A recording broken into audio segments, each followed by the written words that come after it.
Hare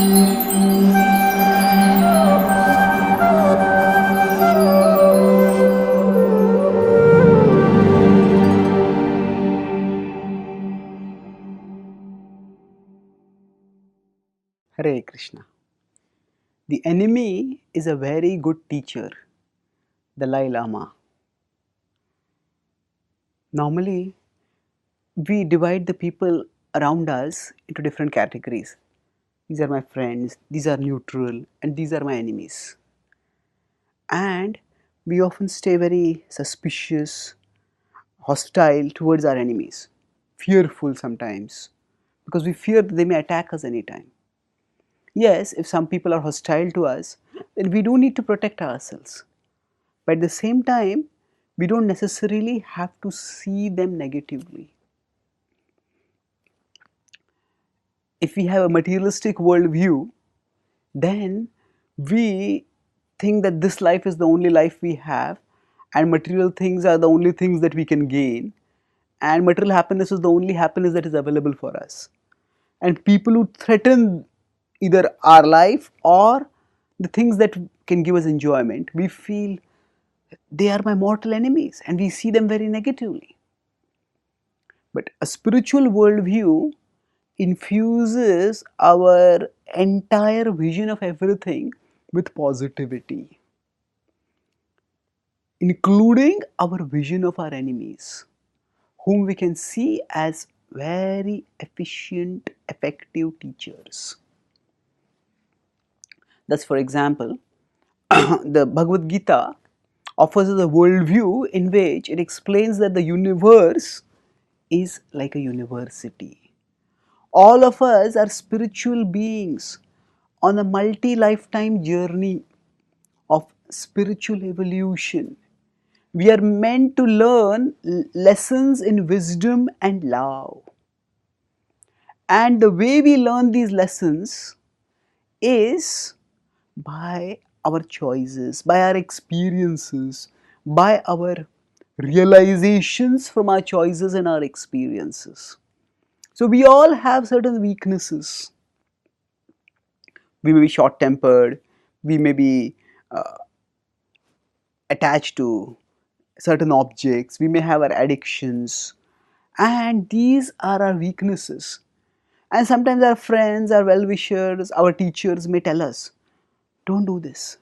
So for example, say a person is playing, a boxer is playing, the coach may tell, you are alert when you are attacking, but when you are defending, you are not alert enough. The coach may tell and the boxer may try to learn it. But then when the boxer in the boxing match, and in boxing the slogan is hit where it hurts. So hit where it hurts.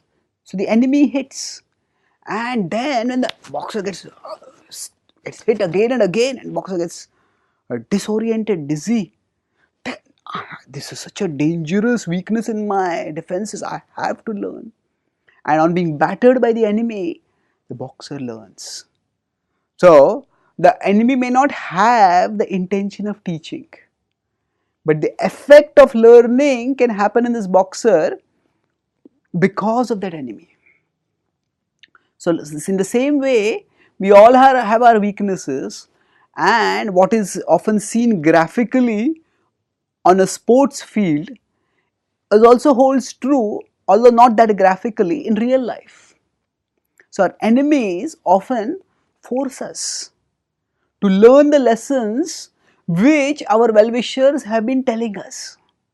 So when our enemies hit us where it hurts, they find our weaknesses and they exploit our weaknesses, then we are forced to shore up and cover those weaknesses, address those weaknesses. So as far as learning is concerned, learning the lessons of wisdom, learning the lessons ultimately of love, actually every weakness is ultimately a misdirection of our loving nature. The Bhagavad Gita explains that we are all souls. As souls, we are parts of the whole of God, Krishna. And we are meant to love Him and delight in loving Him. When our consciousness gets misdirected away from Him towards the various objects of this world. That misdirection is what makes us vulnerable. That is what makes us weak. So, the redirection of our love and the knowledge, the intelligence, the conviction that enables this redirection, that often comes when our enemies attack us. Just as we may have external enemies, we have internal enemies. We may have lust, we may have anger, we may have greed, we may have arrogance. And these also attack us as soon as we become spiritually disconnected.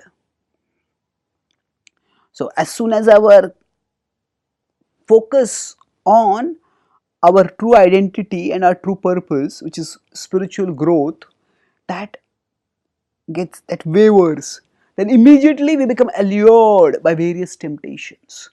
And as those allurements start pulling us, either we get pulled away or we resist. And for resisting, we need to turn back and reconnect ourselves spiritually. So often we may learn about the importance of staying spiritually rooted through the wisdom texts that we read, through the spiritual teachers from whom we hear, but those lessons may not go in. However, when our inner enemies attack us, that time we are forced to internalize these lessons, and thus we are forced to grow. So if we see the universe as a university, then we can avoid a negative attitude towards our enemies. Yes, we will have to protect ourselves from our enemies. Yes, we will have to counter the enemies. But we can keep a positive attitude by seeing that actually what they are doing is revealing my weakness and is impelling me to cure that weakness, is impelling me to discover my inner strength, which is to connect with the source of the supreme strength. And when I do that, then I grow. So the knowledge that we need to grow by connecting with the source of inner strength, the supreme strength, that is wisdom. And the actual connection that happens, the redirection of our heart from the worldly objects to Krishna, that is the redirection of our love, that is the growth of our love, that is the perfection of love. Thus, our enemies can serve as very effective teachers. They ruthlessly force us to learn the lessons that help us to grow in wisdom and love. Thank you. Hare Krishna.